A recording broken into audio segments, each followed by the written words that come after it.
and we get very comfortable because you are here to learn. It's funny that you said financial services, so let me go right through it. What we brand and power, that's our website. That's changing if Ryan can ever get to finish what he was doing with it. So a year ago, it was 2 weeks, so I think it will be another 2 weeks. So we're working on that, okay? Yeah, so the bottom line, what's that? Yeah, 2 more weeks. 2 more weeks, okay? So I'll have to start getting a little, screwdriver out and put the screws to it so we make sure we get it done because it's almost complete. So you'll see a new website, but that's our old one that we are still utilizing right now. And the old one, the new one is going to integrate everything we do. Why? Because first of all, we want you to understand Empower is a marketing company and we brand ourselves very much in the likeness of what we call a consumer advocacy group. What is that? Tricia, do you know, are you familiar with this magazine?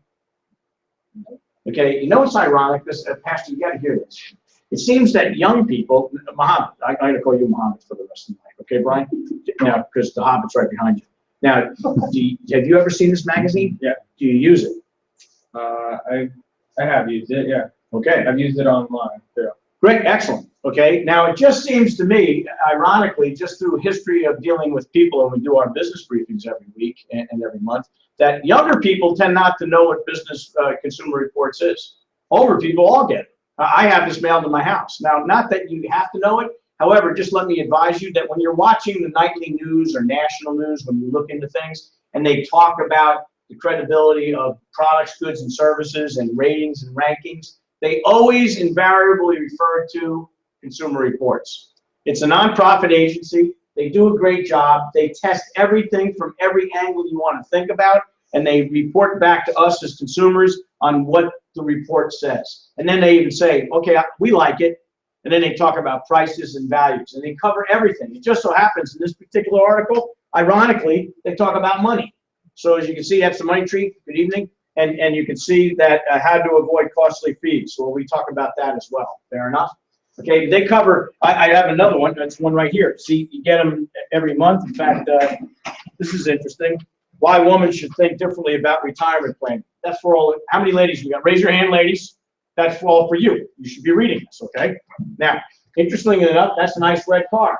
Why do people like red cars? Red cars, every time you're out on the highway, they get stopped by the cops. You know what I mean? They're fast. Boom, they get stopped. I don't know what that is, but it attracts people. So, up here, see, Trish, what's that say right there? Can you read that? Well, you need glasses, okay? Retirement reality check. Very good, okay? So it talks about retirement, but it also talks about cars. So in these magazines, frankly, I don't want to spend a lot of time on it. The point of it is they cover every kind of thing that you want to imagine, electronics, TVs, whatever you got, you can go on Consumer Reports and look. Well, that's what we are when it comes to financial services, or what we call life essential services. Is that clear to everybody? So I'm going to be a little controversial tonight, okay? We're going to hit you right in the head with a few things because we shoot straight. Here's what we do. We shock people with the truth. You know what the truth is? Most of you don't understand how money works. You go through life, you get a job, you go to work, you listen to somebody else tell you what to do for your whole life, and we never get ahead because we're listening to somebody else put the thumb on you. Am I right or right about that? Mm-hmm. Okay, then we go get a degree. I got 2. They never taught me about money. Made me very cranky. Why can you go through life without understanding the very tenets that you should know that can enhance your life and those that you love and around you? You're working for money. Why not? See, you're working for money. I'd rather have money working for me. Hello? How many people are into that kind of idea? Okay, you work too hard, and then you complain and you whine. Listen to me now. I'm not going to like this, okay? You can't argue with common sense. And if you do, what do you have? None of. Thank you. Boom. We're going to boom you tonight. Okay? We're right to the point, Adrian. So is it Adriana? Adrian. So we're very frank and right to the point. Why? We don't like to beat around the bush. We like to tell it like it is so you get it. You see, and we have a crusade, okay, about teaching these products and services because it's life essential services. This is what I like. I like being a consumer advocate that addresses your needs because you already own them and have them. I'm not a salesman, don't want to be a salesman. I don't sell anything. I replace everything you do. Not me, the company. Does that make sense? And we educate you on choice. A, this is what you're doing. B, this is what you could be doing. And we build a business out of this. You actually have 2 purposes of being here. Learning about our services so you can apply it to your own self And secondly, looking at possibly learning to do this for others. Because frankly, how many of you are very good at referring people to movies? Yeah, raise your hand. You just went to one last night? Mm-hmm. Did you tell anybody to go see the movie? Yeah, just before. Oh, unbelievable. So Ryan's a very good referrer of movies. And when you send them, does AMC send you any referral checks when Brian goes to the movie? Nope. How come? You should. Yeah, oh, they should. Okay, how many of you ever recommended a doctor to somebody? Does the doctor send you money? No, but you're big on the referrals. That's okay. Here's why you do it. Because one, you like the service you got, you believe in the product you have or the person that's giving it. Am I right or right? Right. But what makes this any different? It doesn't. See, here's what I love. What's your name, sir, in the back? Jake. Jake. Jay? Jake. Jake. Jake. Everybody needs what we deal with. How do you like that? Boom. Everybody. Did you hear that? See, if you're going to be in business where everybody needs you. How about that? Did you all get that one? Or do you want me to sit there and let you think about it for a while? Okay. Now watch. Most of you are doing things that people don't need. Hello. And so why do you do what you do, Brian? Because it was a job that I could get and it pays okay. Boom. I'm existing. That's what he just said. And that's what most people do. Am I right? So I'm not knocking it. Don't get mad at me for being a mirror, by the way. Hello. I know you go, I don't even like it. No, it's not me that you don't like. It's just the words that we're saying and the story that we're telling that you're relating to them. Hello, are you with me? So we're creating an alternative fee. That's all we're doing. And we have fun at it because of what we just said. If you're going to be in business, being a business everybody needs, do the right thing. If it works in your life, it works in everybody's life, Jake. Does that make sense? So we're pretty bold about this. Very much so. And so for the edification for all of you, please excuse where the office is being painted. I didn't realize it. So we're going to use the whiteboard that's down off there. We're going to ad lib and make it work anyway. So consumer advocacy, that's what we do. And we go through several departments. We have 6 different income streams. Now, Adrian, where you work, how many ways do you get paid? 1. What's better than 1? Right. How about 6? I like her answer. Anything better than 1. But if you're going to have a business, would you like 6 ways of getting paid, Brian, or just 1? At least 6. Boom! So I'm just giving you attributes of what you want to think about when you're looking at a business. Jake, does that make sense to you? Yes, sir. Okay, remember what I said. Life essential services, everybody needs what we have. Like watch. Who in here knows somebody that uses electricity at their home? Thank you. Okay. Well, little did you know, everybody uses it. Now watch. Do you know how electricity works? No. So you can't tell me anything about how it goes from wherever it's getting arranged from, generated from, to your house, right? You just walk home and flick that switch. Am I right? I'm sure FPL has something to do with it, but other than that, no. Amen. You're not alone. Everybody's the same way. And then watch this one. When's the last time you read your bill? Never. You know why she doesn't read the bill, Jake? Because she doesn't have any choice. It's just a bill. She doesn't know what it says. Just goes, I owe it. And if I don't pay it, they're shutting me off. Boom. And so she owns up, doesn't read the bill, doesn't know how it's broken down, just looks at the amount.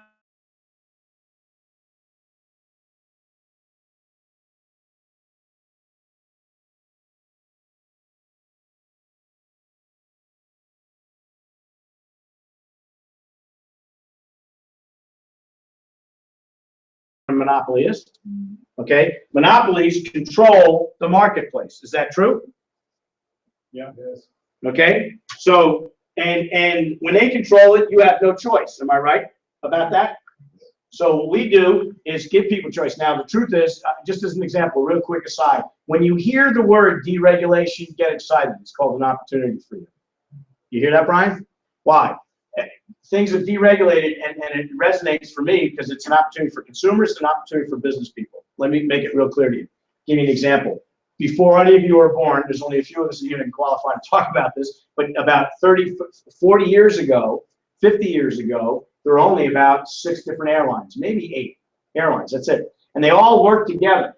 Like, you ever hear of Eastern Airlines? Anybody ever hear that one? Pan Am? Okay, there's about 6 to 8 of them, and it didn't matter if you're flying from Southwest Florida to LA and you book one of those planes, they work together to freeze the prices. You couldn't get a cheaper price.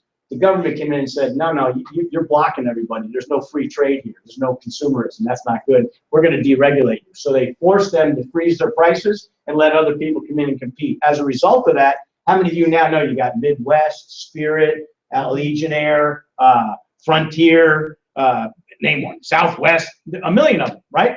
That's competition. That's good for you. You can shop for price, and now they're competing. Right or right? Phones. Most of you, I love this. Do any of you know, see, you were all too little in this room, except for me. I hate to admit that. This was the cell phone when they first came out. That's not a joke. My cell phone in my car was this big.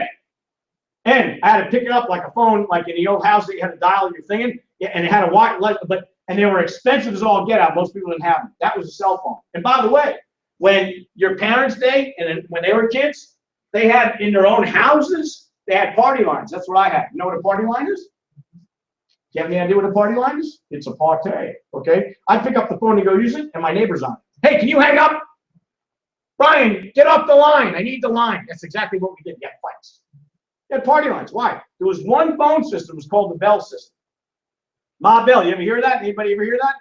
Ma Bell. And the logo was a big circle with the blue bell in it. That's what it was. And that's the only place you could buy a phone. So the government said, wow, so one company's giving phones. Everybody's going to get phones one of these days. And sure enough, what's happened? See, you don't even know history, and we're not looking at it, so you're oblivious to it. Well, we ought to get a picture of it so we can benefit from the future, right? Make sense? So here's what happened. So on the phones now, cell phones, they said, wait a minute, Bell system, you control the whole thing. They go, wait a minute, we'll break up. You don't have to do it, we'll do it. So they broke up. You ever hear of Baby Bells? Bell Pacific, Bell North, Bell Mid-Atlantic, Bell South. We're in Bell South. Bell Mid-Atlantic's where you are, or Bell Atlantic up there. Bell West, obviously, is the West Coast, okay? So they regionalized. They didn't do anything. The government said, that's not good enough. Bull. In fact, you know what? We're going to freeze you out. We're going to deregulate you. When they did it, guess what? How many of you got Sprint? How many got Verizon? PC Metro? You know, you name it, everybody got a different one in here? Okay, you will have different phones now because of deregulation. Does that make sense to y'all? So that's how it works. Deregulation is good. That's true of industry right now in utilities. In 14 states, we have the right to go into somebody and say, how would you like to lower your electric bill? At least, how would you like to become the electric company and offer people discounts and you can pay their bills for? Get your bill paid for. That's not a big thing, but it can mount up. And I'll tell you a story later if you get interested in it. So electricity is how we started. Then we get into what's called utility advocate. What's that? How many people know somebody that owns a nonprofit? Pastor, you gotta raise your hand, you're a nonprofit. Okay. Okay. Now, Hobbit, did you do the paperwork with the pastor and teach the pastor yet on the UA account for her own church? Okay, if I do it, I'm gonna take it and you don't get paid. How do you like that, Hobbit? Okay. Pastor, we gotta do this before the weekend. If he doesn't do it, I'm doing it. Is that fair enough? Okay, good. See, we're gonna get him to move real quick. Okay, how do you like that, Ryan? That's a little stress and a little pressure. Are we doing okay, Hobbit? Okay, so here's the deal. What we do for businesses, this is only businesses, okay? Most businesses are overcharged, and nonprofits, by the way, are overcharged 90% of the time in the United States, Brian, because they don't have a clue. Now, people don't read the bills, neither do nonprofits. And there's rules and laws, and they're either overpaying on their taxes or they're overpaying on the rates, and they don't have a clue. Every month they're overpaying. We have the right by state law, depending upon the state that we're in, to go back 3 to 6 years, all the way back and get them refunded money that they're due back for being overcharged. How cool is that? Doesn't cost the merchant a dime. It's consumer service, okay? We go in and get authorization to do an audit. Our company does all the work. You just get the authorization, pick up a copy of the bill, the job's done. It's that simple. Our company goes to work and does a complete analysis of what their bills are. Now, how many of you would get a little cranky if you knew you're overpaying all these years? Okay, right. Why overpay? How many of you make decisions based upon the money you don't have? Everybody should raise their hand. You're a lying dog right now. Hobbit, you gonna raise your hand? You're gonna cut up. You don't make decisions there, Paul, on money you don't have? No. You know he's lying. You're gonna pray over him later. Okay. Okay, boy. Okay, and that stinks, doesn't it? If you had extra money, you can make any decisions you want to, but we always make decisions on what we don't have. How many of you would be living in a different place if you could? Okay, just checking. Okay, thanks, Paul, for being honest. So it takes a moment. What's that? Okay, so Where was I going, Brian? I lost my thought when I was teasing Paul. Nonprofits, utility. Yeah, so the nonprofits, we go in and do that, and then guess what? They overpay on their gas, electric, and on their gas, electric, and water. Then we do a telecom service and merchant accounts. Any of you ever use a credit card? Every time you do it, whatever business you got, you're paying, and so does the merchant. They're usually overcharged by the banks all the time. Our company does double checks, even with the company that they've got. We're not looking at anybody to swap or anything. We're just reporting back to them. You can get cheaper rates right within the same company, or you can even move over here. It doesn't matter. We just educate you. A, this is what you're doing. B, this is what you could. And that pays your residual. Anybody know what residual pay is? Like, for instance, every time someone pays their electric bill, guess who gets paid? You do. Okay, so that just stacks and stacks and stacks and keeps going up if you build a company and you have residual income coming in every month. Is that pretty cool? So I just gave you two divisions of pay, only with 3 things. Now, I'm also going to show you right now, what's the next one? Loans, consumer loans. How many people know business people always need money? Anybody? Well, Paul just got a $150,000 loan approved, and he's not a big loan officer, but he went and filled out a 16-question app, and it got approved. Isn't that pretty good? So somebody's got $150,000 because it's a business that we network with all the banks, untraditional, that people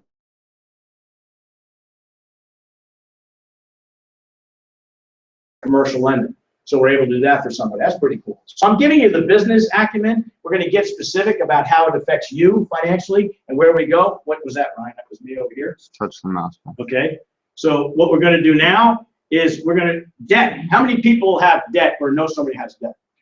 Okay, watch. Let me do this so everybody can do. Who in here knows somebody's got a mortgage? Okay. Trish, why do people have mortgages? Because they can't afford it at the moment that they buy the house. Okay, that's a good answer. I don't think there's anyone the right answer. And have you ever, do you have a mortgage, Trish? Okay, have you ever seen, has anybody here ever seen the paperwork when you get a mortgage? It's like a book. Okay, and what do they have to do? But, oh, man, do they? Ooh, 1,000,000 pages. Do you think anybody ever reads them? No. How many people think that's dumb? Watch. Okay, there's a lot of dumb things in the world. We're going to confront them and then show you how to get away from that. Is that okay with you all? Okay, watch. In Washington tonight, you're going to have the President of the United States give a talk tonight. Whatever he says makes no difference to you. You have no control over what he's saying. And then the Congress and the Senate, you got no control over that. That's interesting that's going on. I like how people think. They up there in Washington pass laws that affect you. How many people know that? How about this? They vote on laws that they don't even read. How many people think they're going to lose their job if they do that? Okay, everybody clear about that? I absolutely agree with you, and we ought to smack them in the head when they do that, right? Because they affect you, but we got to hold them accountable. So we don't believe that. Mortgages, people sign away. That's the biggest bill they take in their life, and they have no idea what's going on. Let us show you right now what we do with the debt. Fair enough? And where do I find that? Right up here, right, Paul? And how do I make this bigger? Right here. The right side. I got it right here. Yeah. And I just press this. Yeah. You know that millions of Americans are overpaying their mortgages? And not by a little, by tens of thousands, even hundreds of thousands of dollars. That's right. And it's all in interest payments. The fact is, most Americans could be living the lives they've always dreamed of if they weren't spending the majority of their adult lives paying for the lives their lenders have dreamed of. In this video, we're going to show you how overpaying your mortgage is robbing you of the future you could have, and what you can do to stop paying for somebody else's dream and start turning your financial dreams into reality. So let's get started. Meet Bob and Katie Smith. The Smiths own their own home, and they're in a pretty typical mortgage situation for millions of homeowners across the U.S. Your individual mortgage details may differ from this example, but the financial principles remain the same. Bob and Katie have a 30-year mortgage for $200,000 at a 4.5% interest rate and a monthly payment of just over $1,000 per month. Bob feels like they're pretty lucky to get a 4.5% rate. I mean, that's a great deal, isn't it? Well, to answer that, let's take a closer look at that 4.5% interest rate. How much of the Smith's payment every month is going toward interest, and how much is going toward principal. By the end of the first year, they paid their lender more than $12,000. Of that, nearly $9,000 went toward interest. That means that over 73% of the money Bob and Katie paid their lender in year one went toward nothing but interest. That's 73% of their payments up in smoke. And in year two, it doesn't look much better. Once again, Bob and Katie paid their lender over $12,000. And of that, more than $8,700 went toward paying interest. That means that in year two, over 72% of the Smiths' money went toward nothing but interest. Now let's fast forward to year 20. By year 20, Bob and Katie have paid over $243,000, but they still owe their lender over $97,000 in principal on their loan. That means that after paying all that money, the Smiths still owe almost half the original amount they borrowed.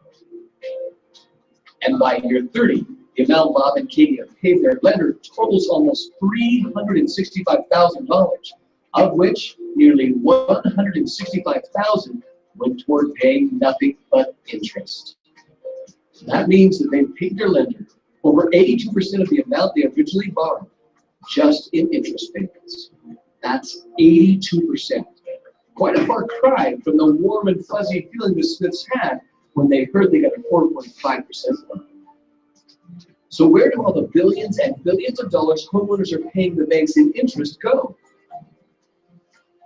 Exactly.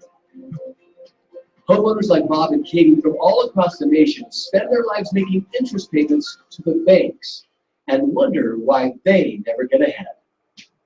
But guess what? It doesn't have to be this way anymore. What would you say if someone told you that there is a simple online banking solution helping homeowners like you put an average of 18 years or more worth of mortgage payments back in their own pocket? How excited do you think people like Bob and Katie would be if instead of having to pay the bank over $164,000 in interest payments, they could pay less than $63,000, the same amount of interest they would pay if they had just a 1.9% fixed rate on their mortgage? That's nearly $102,000 in interest payments they would save. And their house would be paid off free and clear in just 12 years versus 30. Thanks to our online banking solution, Bob and Katie would be done making mortgage payments in just 12 years. What could you do with over 18 years of mortgage payments you no longer have to pay to the bank? Just imagine the possibilities. And you don't have to refinance. You don't have to change banks.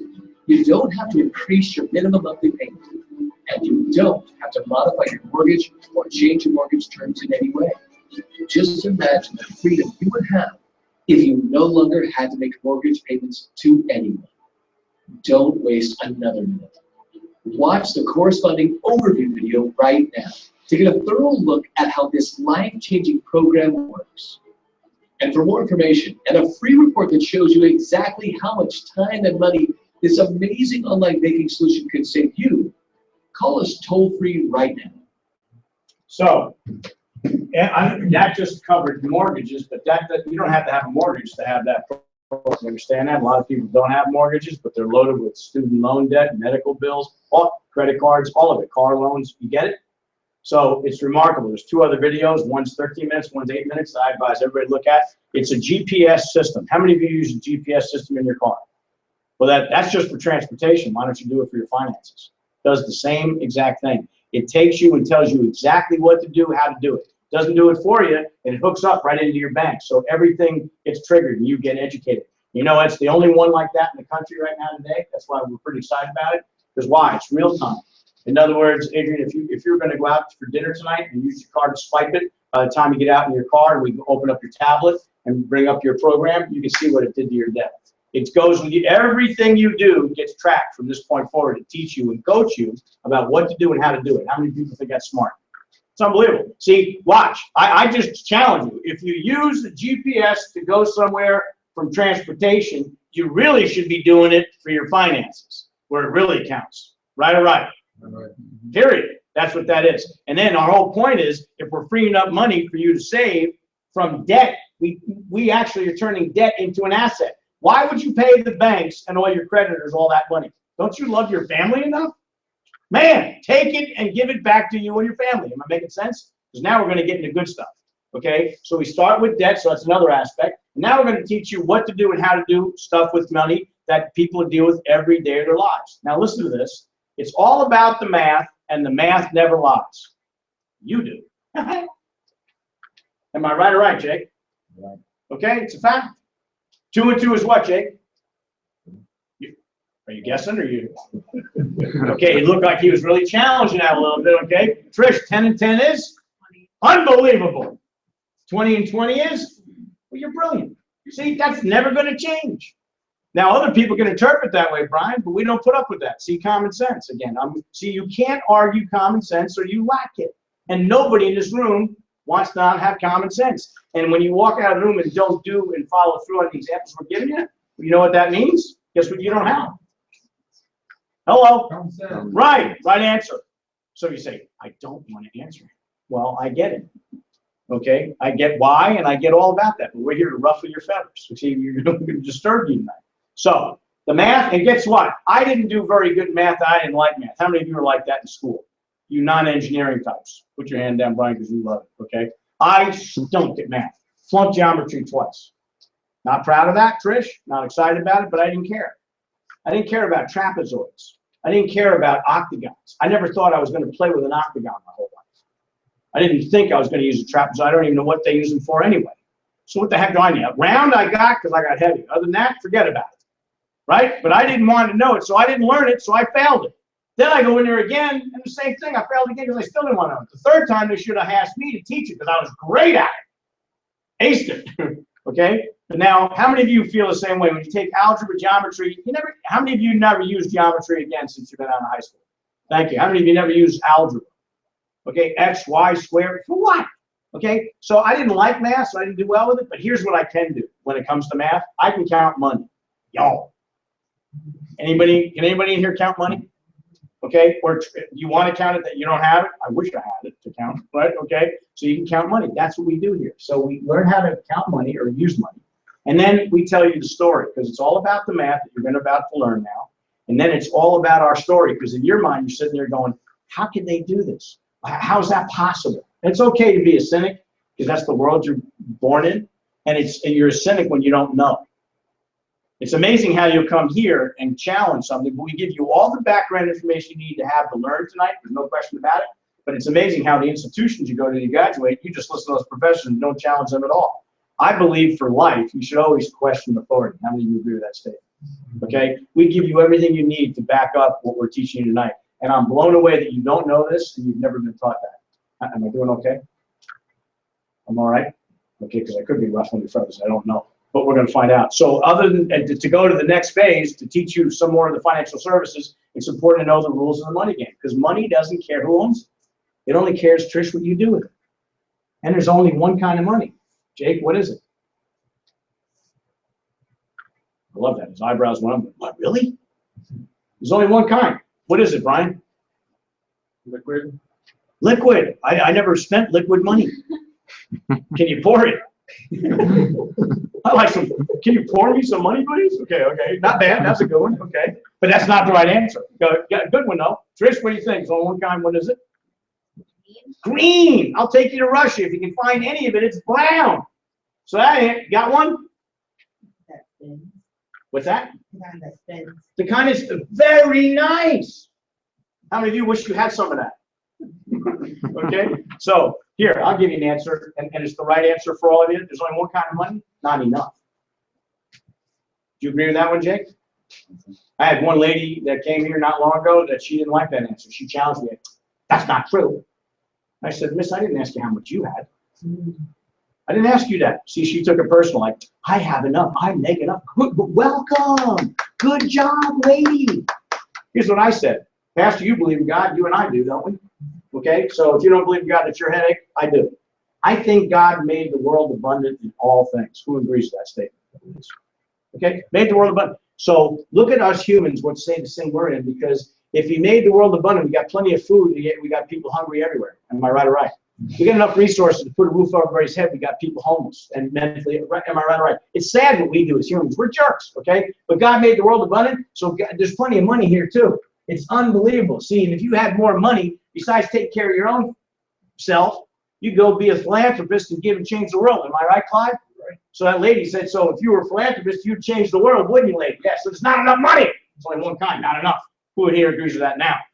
Thank you. See, you may not agree here initially, but we'll get you by the end of the boom, because we'll boom. Hello, you all with me? So now we're going to have Ryan Young come up here and give you the Rule of 72 to teach you about how money works. That you should. This is what put me in the business when I was 28 years old. I got real mad because I'm saying, why don't they teach this in the high schools? Why don't they teach it in universities? And they're not.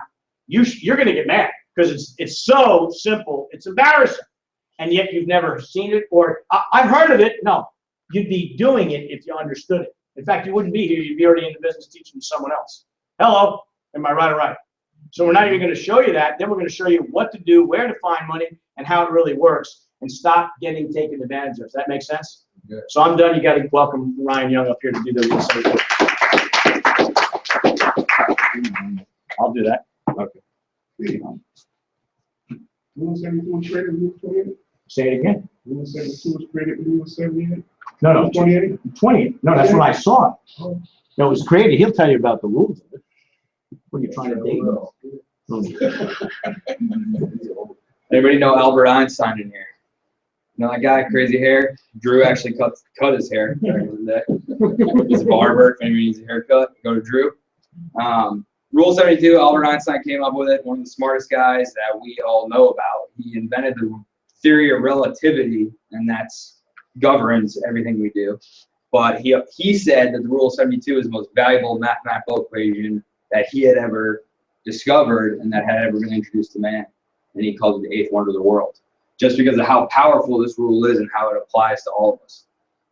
And this is just the basic rule of how money works. And I learned this when I was little using jelly beans, Trish. And some kids went home with a lot of jelly beans, and some kids went home with barely any jelly beans. And some were sad, and some weren't. And the ones that got a lot kind of understood the Rule of 72.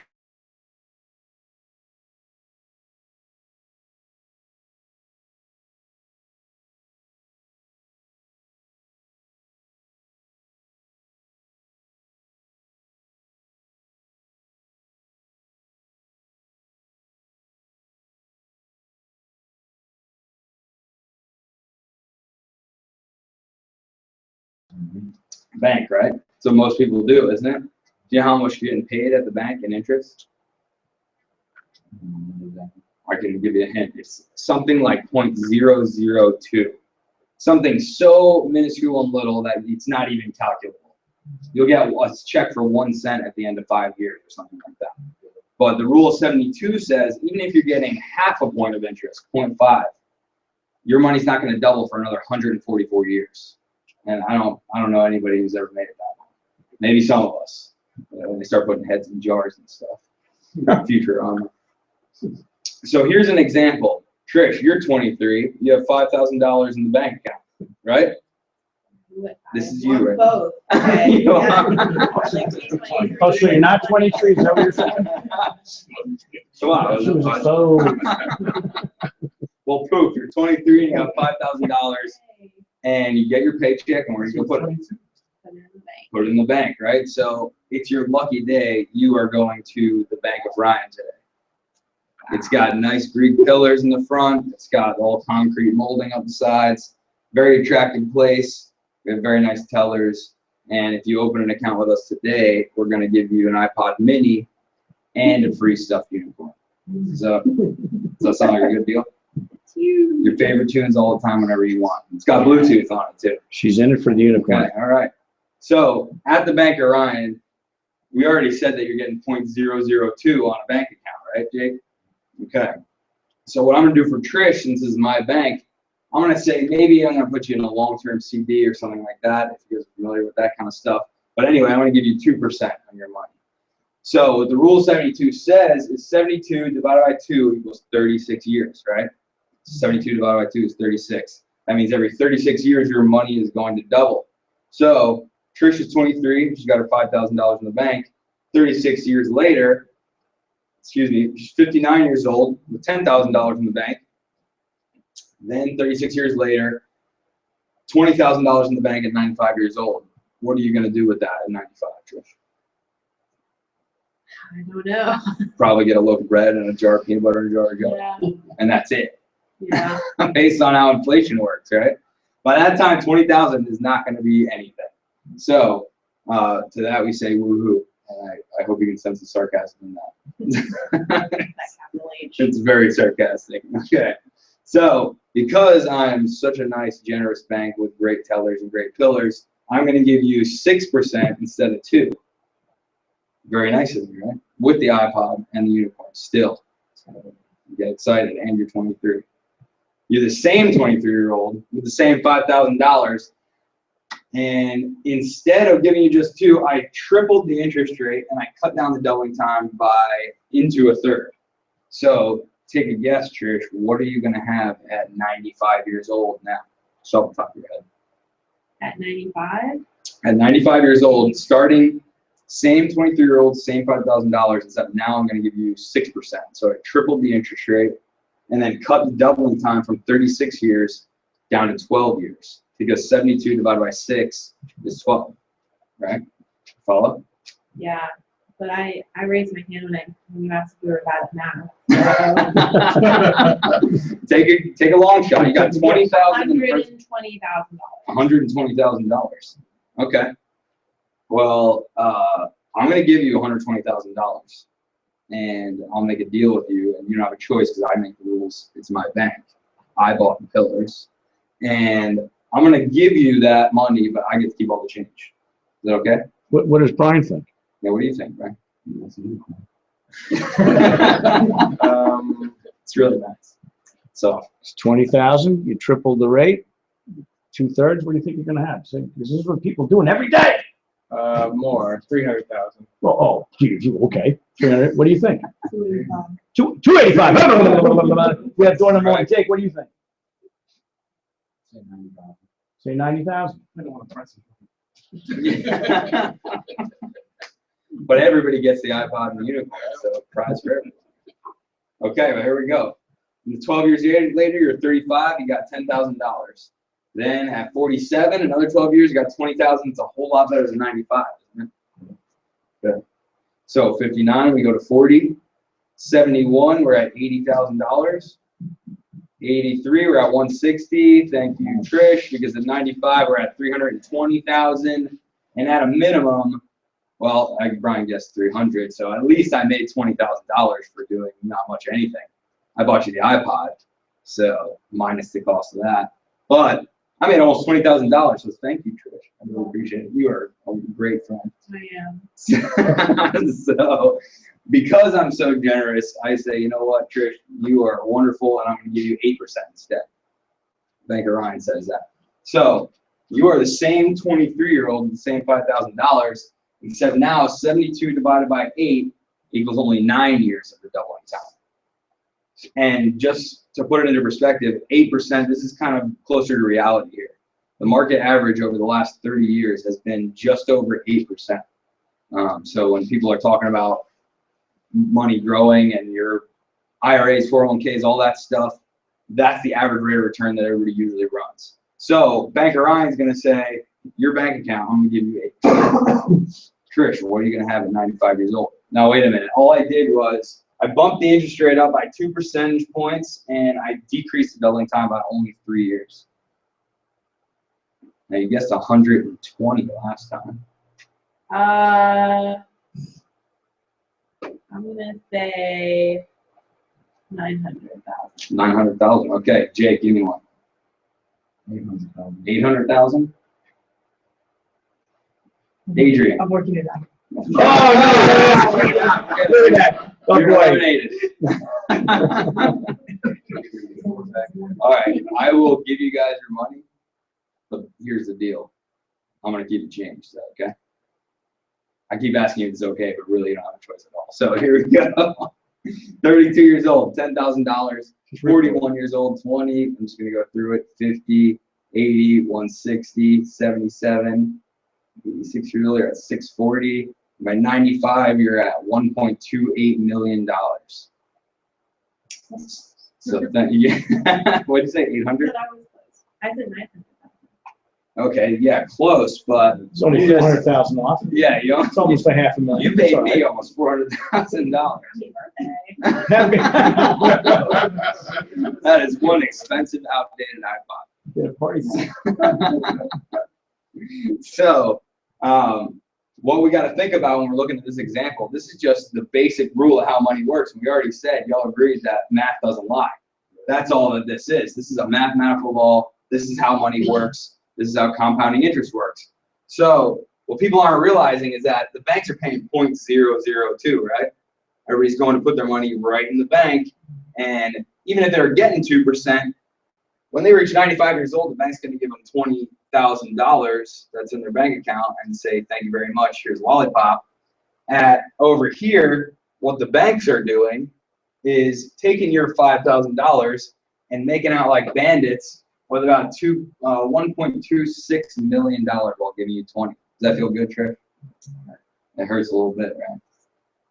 Yeah, but at least you got your favorite jams on the free iPod that you got, right? Yes. Yes. I hope I did. Feel good about something, right? I'm trying to solve this. So, really sad music. So, here's what we're dealing with.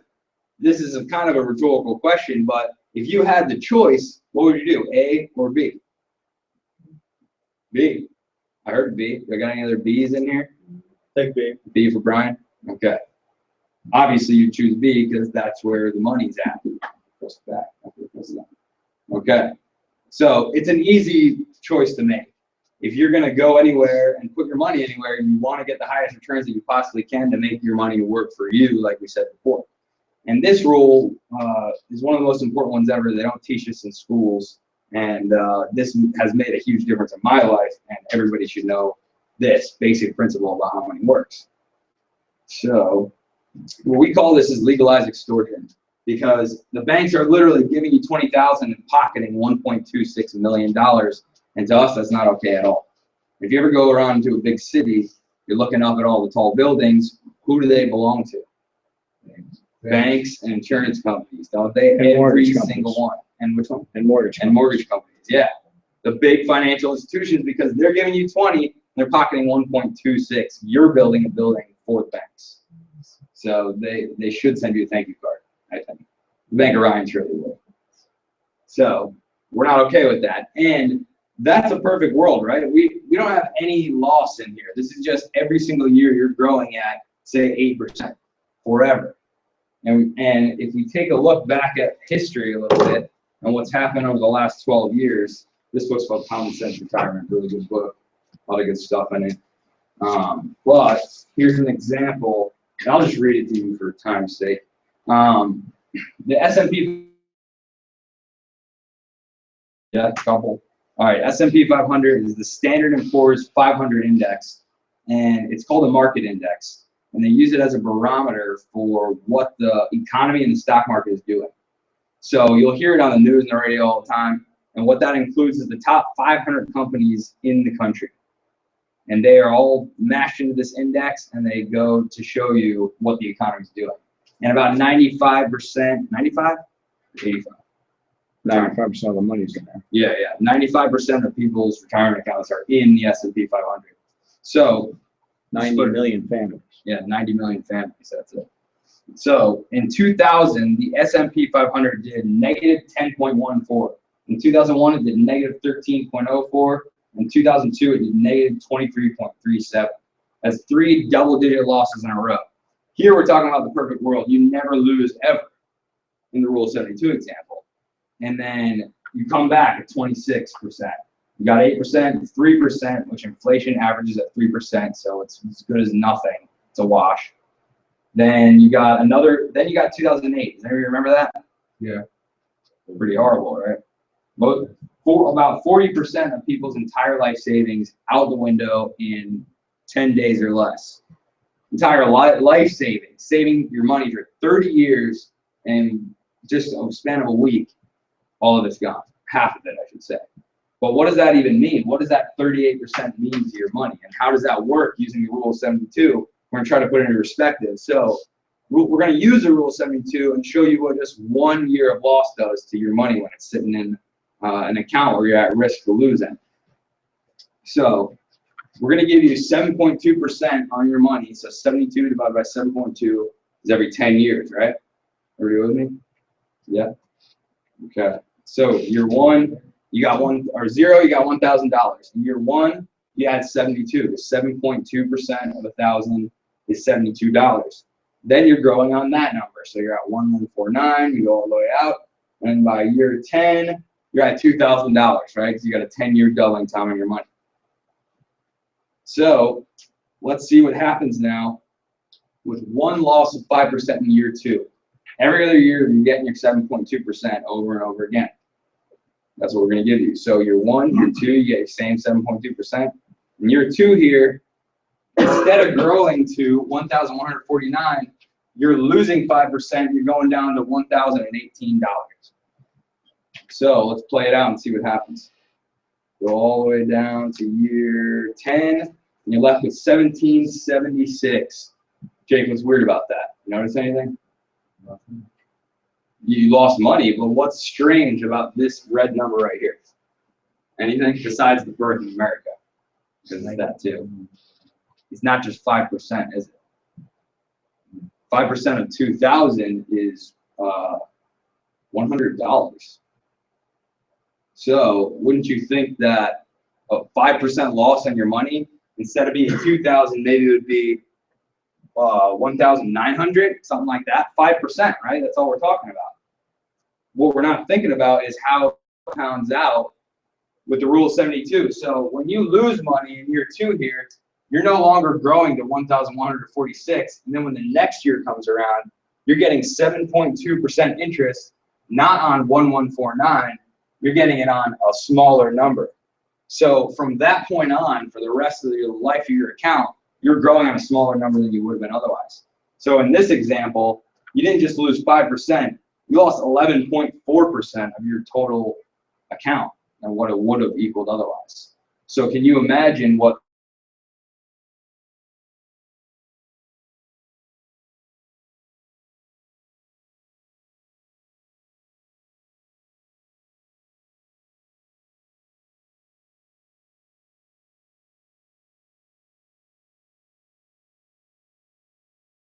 the purchasing power of your dollar is gone. So when you start growing on a smaller number, you're treading water. You're not even making as much as you would have anymore. Totally gone. So, and Warren Buffett, does anyone know Warren Buffett? Ever hear him? Most successful investor ever, pretty much. He says number one rule of money is don't lose money. His number two rule of money is see rule number one. That's what he says. I'm going to take his advice because he's a pretty wealthy dude. And this is what he's talking about, because when you lose money, the purchasing power is gone and you will never get back to where you were. So if Broker Joe comes to you and says, hey, you lost 5% this year, but we're going to make a comeback next year. It'll come back. Don't worry about it. You think it actually comes back? Never, never comes back. You've lost that money forever. Totally gone. So this is how loss works with the rule of 72. So what we're going to do here, this is just after 20 years. You got $4,000, and then you have $3,552, which is still 11.4% less than what you would have had otherwise from that 5% loss in year two. That's it. So it doesn't matter where it falls in that number line there, it still has the same impact overall. So don't lose money is what we're talking about. Circling it for emphasis, and there's the grumpy cat of finance. He's not too happy about what's going on, and we're not either. So this is what we talk about. So now we're going to put it into perspective. What does an actual retirement plan look like for people? Let's say that you are 35 years old and you're putting $500 per month away and you're earning 10% per year on that money. So that's $6,000 per year. How much is it over 30 years? It's $180,000. Yeah, $180,000 over the whole time, but growing at 10% per year every year. And that's too much math to do in your head. So I'm just going to give you, what do you think the total will be? In a perfect world, rule 72, and this is just 10%. Sounds kind of crazy to be able to get, but we're using it for simplicity's sake. And $500 per month for 30 years, 35 to 65, you're going to end up with this pretty blue number, almost $1.8 million. Trish, do you live comfortably on $1.8 million, you think? Suffer through it. You suffer through it? Suffer through it in the Bahamas for a couple weeks at a time every now and then? I think so. That's what I would probably do.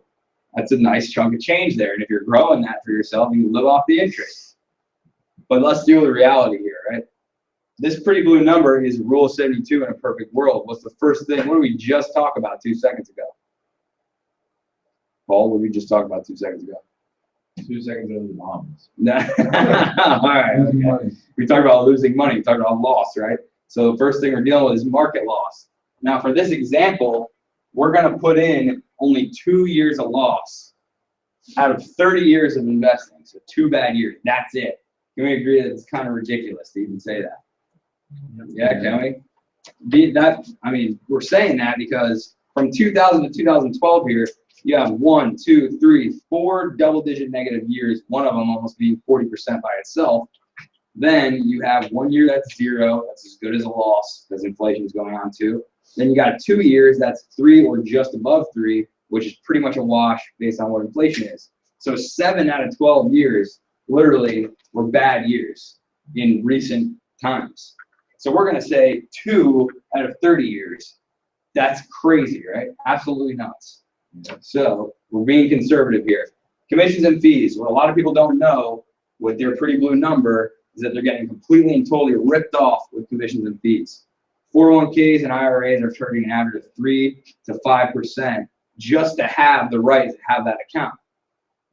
And I just got done with I'm taking my Series 65 right now, registered investment advisor. So I'm getting into the nitty-gritty details of these fees and exactly how they work and where they are.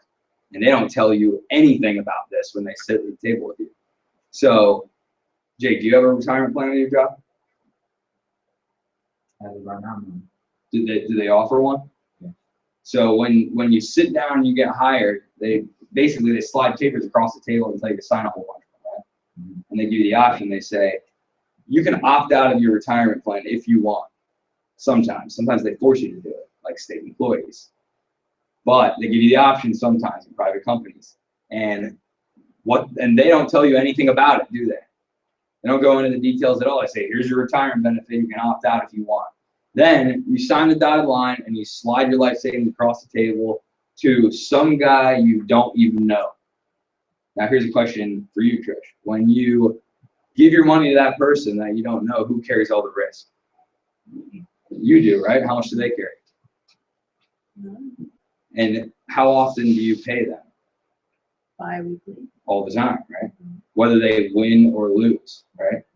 So this is the plan we're doing here. We're signing the dotted line, giving our life savings to somebody we don't know, who doesn't carry any risk, but we carry all of it, and we pay them whether they win or lose and are bound by contract. Does that sound like a good plan to anybody? Not at all. And, I mean, if they advertise it properly, you get it right away, but they hide all that stuff. So 3 to 5%, and what they say is that only 1% of fees on your account will be equal to 28% of your account value over the life of your account. So 3%, 28 times 3, that's more than half of your life savings going to Broker Joe just for management purposes. And he doesn't really care about you anyway. So we're going to use 1.5 to be completely conservative. Again, we're cutting it straight in half. Then we got to deal with what? Uncle Sam, right? We may not be blood related, but we all got the same uncle, don't we? He's waiting for you to go pull your money out, and then he's going to pluck every little bit he can out of it. So what do we got here? After the impact of 2 years of market loss, 1.5% of fees, and 25% tax, what's remaining in that balance? not enough. Good answer. Very good answer. Clyde, you tell me. How about you, Drew? What you got? 500,000. 500,000. All right, let's do it. Pretty good. You're left with $588,000, and this is just the math on a ridiculously conservative example, which we already agreed to, right? You still got over $500,000, right? No, not enough. Nothing's enough for you, Paul. Jake, is that enough for you? You feel okay with that? 500? No, not with 500,000. Some people might feel okay with that, you know. But 500, yeah, $500,000. They might be like, okay, great, cool. I could do okay on that. But what they're not even thinking about is that they literally just gave and paid others $1.2 million of their hard-earned life savings before they don't even know this is happening. Nobody knows this is happening. They're oblivious to the fact that their $1.8 million is actually only going to be, they're going to give away $1.2 million just because they don't know any better. And this is ridiculously conservative. Imagine if we use this kind of loss in this example. Imagine if we use 3 to 5% in this example. Imagine if you were bumped to a higher tax bracket, which is happening to all of us, and we're going to talk about that a little later. But when you add all that up, you're not getting 588 anymore. You're getting 2, maybe 200,000. Can anybody live on that for 30 years? Not at all. So this is what everybody's dealing with. Everybody who has regular, qualified, standard, traditional retirement accounts, this is what's happening, and they have no clue whatsoever. So many oblivious people out there. They don't have a clue, and it's not your fault. It's just that nobody's ever told you before. The Rule 72 isn't taught in schools. People don't. Your broker's not going to come down and sit with you and say, you know, maybe you should put your money somewhere else because I'm going to charge you a whole lot. You're probably going to lose. I don't really care about you, and then they're going to hit you with taxes on the way out. Is any broker going to say that? No, that'd be bad for his business. Probably, right? and I just actually, this was put into concrete for me today with my course I'm taking. They're talking about fiduciary relationships. It's a funny sounding word, but it means that the agent has a financial responsibility to work always in the best interest of their client. And that rule does not apply to traditional brokers. Doesn't. They have suitability responsibility. Suitability, but not fiduciary responsibility. Totally different. Crazy to me. They have no, what's up, bud? So even though, they don't tell you about it, you can still find it.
You're putting away your money every single year into your account. It's your money, right?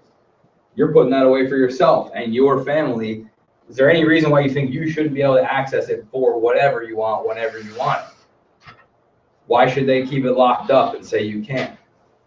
If you, Brian, if you want to take money out of your 401k, what do you got to do first? Retire. Well, retire, yeah, but if you were to pull money out, Pay ridiculous fees. yeah, that's it. And taxes. Lose money. Yeah. So if you were to, so taxes, and then if you're below 59 and a half, you owe a fee as well. So 10%. yeah, minimum 10%.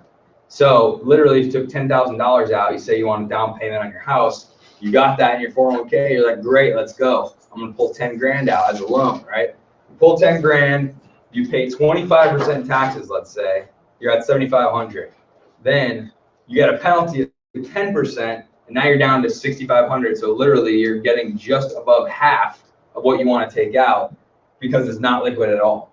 We believe it's your money. You should be able to have it and get it whenever you want it for whatever you need it for. So we got growth, so we can provide an income. We want it to be safe. We want it to be liquid. And then we want tax efficiency. And when I say tax efficiency, I mean tax-free, because that's the kind of stuff we talk about here. We don't want to pay the government any more money than they're already taking from us. We love our country, but we hate our uncle. So we're going to try to retain our assets because they don't know how to manage money at all. We're in $18 trillion of debt right now. Do you want somebody in control of your money who is already $18 trillion in debt? I sure as hell don't. Excuse me, my French. So let me erase this real quick and tell you what we're dealing with here. Hold on, let me change it.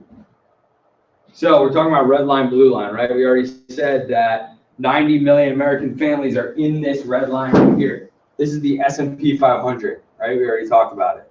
Top 500 companies in the country. If they go down, we're all going down. They have 80% of the United States money goes through these companies. So if you started, and we already went through red line, blue line, you start with $100,000 in 97. By 2012, you have 165, and that's a gross number. And it's disgusting too, because that's not taking into account taxes or the fees you've been paying the entire time on that account. So really, you're less than where you started after 15 years of trying to grow your money. Blue line, you can see it might not rise as steeply, but you never lose, ever. Guaranteed never to lose a dime. And then when the market starts to come back, we're down here, and you see what red line's doing, right? Up, down, up, down, up. What comes next? Yeah. Right, the pattern. A third grader can figure this out. We are higher than this right now. What's coming? We all know it's coming. There's a big readjustment that's going to happen. What's up, Trey? I read today that on average, every 6 years, the market goes down 33%. That's what we're dealing with right now. Within the next 6 to 24 months, there's a readjustment that's got to happen to make the economy work, and we're going to be hit by it if we're not prepared for it. So we can see that. How do we prevent against market loss? Provide guarantees that do not allow you to lose in the market. So what this blue line is even called, and that 211 on the top right, by the way, the blue line, that's a net number. So that's completely tax-free, and the fees, or the cost to have that product is already built into there. So it's a classic A or B. We've already done this once before. A, blue line, B, red line. What would you choose? Yeah. Blue line. B, Trey. I thought you said A, blue line. You did. Oh, I did. Sorry, I messed it up. B for blue. Let's just go with that. You choose B, right? B is always better.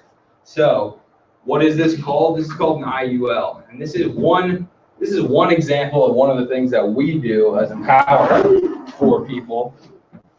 Sorry. Because this is one of the most powerful products that exists currently on the market. It hands down. Everybody who knows what it is and knows how it works knows that. It's a fact. IULs are powerful, and that's one of the main things we use because of how powerful it is to protect you, to use our offensive and defensive strategy. And if somebody shows you a plan and doesn't meet all three of these defensive strategies, and all 5, you can still see them up here, of these offensive strategies, turn around and run. Because it's possible to achieve and accomplish all those things with one plan. Nobody's going to be able to show you that. So what is an IUL? What does it give you? It gives you one life insurance. Nobody likes to talk about life insurance. Everybody has it. It's a necessary thing in the world, but we don't like to talk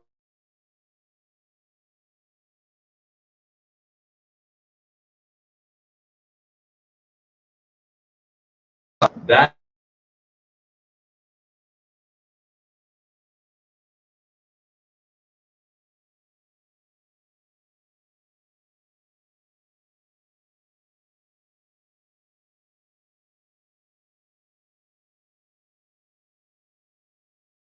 Taxes are going up, and we are in trouble if we don't provide for this.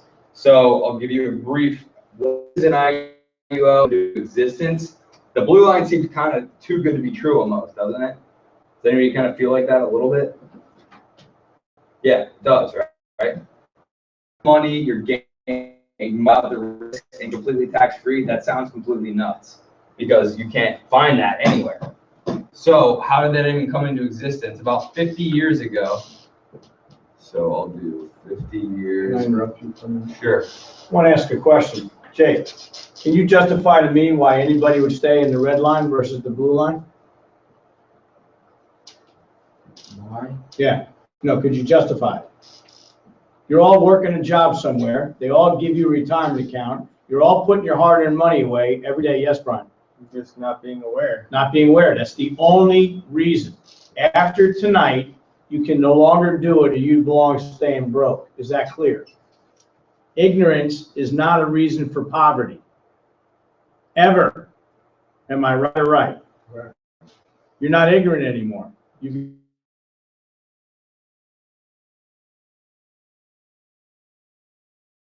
between genius and stupidity is that genius has its limits. Ah! I gotta look at genius has its limits. Stupidity can go on forever. If people stay in that red line, how many of you say that's pretty stupid? Just checking. Remember, you said it. Now, fix it. The companies don't know it. We already covered that. Byron pointed that out. This is a crusade. What he's showing you now is giving you the history on why this exists. How many of you agree that technology changes constantly? Your cell phones, your computer stuff, all the time, right? So does finances, but nobody's paying attention because we get overwhelmed. Oh, I can't learn that. I got to exist. The only problem with life is, you know what it is, Adrian? There's only one problem with life. You know what it is? Okay, you're supposed to say, no, what is it? But good question. It's daily. Did you get that, Trish? See, all of you got headaches every day. I got to do this. I got to do that. No more making excuses or you stay broke. Am I right, Jake? Boom. Yes, Clyde. When I was talking about what those up come down, and he said we're coming down for coming ready for the next downfall in the market and economy. I'm hearing that the next downfall is going to be catastrophic. It is. Once in 2000. Let me tell you, on the side note, I'm sorry. I didn't mean to deviate. Yeah. Clyde up. I tried to lock the door. Clyde will monopolize the whole deal, and then all of a sudden we're off on talking about, you know, they're growing tangerines over in. I locked the door, but he ripped the handle. It's unbelievable. Okay. Nobody's a guru here. Okay. Nobody knows when the market's going up or down, but I will tell you this based on what you just said. You know, I'm going to give you new definitions, Pastor. You ready for this? Everybody thinks they know what's going on, right? What's an expert for you, Pastor? Oh, you cheater. Somebody get the paddle and give the pastor a whack, okay? I told her that last week and she remembered it, okay? Trish, here's the point. What I was waiting for, and I blew it because I asked somebody I already taught this to, okay? You all think an expert is somebody that knows everything about the subject they're in. Bull! You're a lying dog. Want me to prove it to you? See, it's amazing. How can you have experts in a field that all disagree with each other? I love it. On TV, there's an expert, two experts, and they argue with each other. What makes them know what is going on there? So here's the true definition of an expert. It's somebody you don't know. Isn't it amazing how you listen to somebody you don't know versus somebody you do know? And if they sound like they know what they're talking about, you're glued to them. But you'll challenge your friends, families, relatives. I don't know. Because there's something, that's the devil working in you. Hello. How many of you got the devil in you? Raise your hands, you lying dogs. Every one of you do. Look at Trey. Trey, you get raise everything you got. I don't let them win though. Oh, all right, very good. Okay, see, Pastor, you gotta work it, man. How am I doing? Am I doing all right, Clyde? Yeah, right. Now, where was I going with this, Brian? Catastrophic loss. Yeah, catastrophic loss. Yeah, so to answer you, Clyde, there's several experts out there that I read about all the time. And here, they usually always argue and disagree with each other. Here's the irony. They are all currently agreeing in unison right now, all of them.